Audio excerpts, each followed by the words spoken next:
ನನ್ನೆಲ್ಲ ಉತ್ತರ ಕರ್ನಾಟಕ ಬಂಧುಗಳೇ, ಇವತ್ತು ದಿನಾಂಕ 22/11/2025 ಕುಂದಾನಗರಿ ಕರ್ನಾಟಕದ ನಿಯೋಜಿತ 2ನೇ ರಾಜಧಾನಿ ಉತ್ತರ ಕರ್ನಾಟಕದ ಶಕ್ತಿ ಕೇಂದ್ರ ಬೆಳಗಾವಿಯ ಸರ್ಕ್ಯೂಟ್ ಹೌಸ್ನಲ್ಲಿ ಶ್ರೀಯುತ ಡಾಕ್ಟರ್ ಬಿಸಿ ಜಾರಕಿಹೊಳಿ ಅವರನ್ನ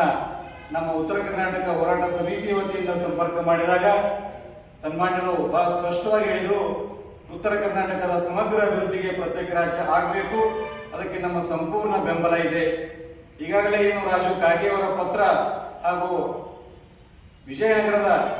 ವಿಜಯಪುರದ ಸಂಸದರಾಗಿರುವಂತಹ ಶ್ರೀಯುತ ರಮೇಶ್ ಜಿಗಜಿಣಿಯವರ ಪತ್ರ ಹಾಗೂ ಇತರ ಎಲ್ಲ ಸುಮಾರು 11 ಜನರ ಶಾಸಕರ ಪತ್ರಕ್ಕೆ ನಮ್ದು ಕೂಡ ಬೆಂಬಲ ಇದೆ ಅನ್ನುವಂಥ ಮಾತನ್ನ ಹೇಳಿ ಅವರು ಕೂಡ ತಮ್ಮ ಸಹಿಯೊಂದಿಗೆ ಈ ಪತ್ರವನ್ನ ಕೊಟ್ಟಿದ್ದಾರೆ. ಅವರಿಗೆ ನಮ್ಮ ಉತ್ತರ ಕರ್ನಾಟಕ ಜನತೆಯ ಪರವಾಗಿ ಉತ್ತರ ಕರ್ನಾಟಕ ಹೋರಾಟ ಸಮಿತಿಯ ವತಿಯಿಂದ ನಾವು ತುಂಬು ಹೃದಯದ ಧನ್ಯವಾದಗಳನ್ನು ಸಮರ್ಪಣೆ ಮಾಡ್ತಾ ಇದ್ದೇವೆ.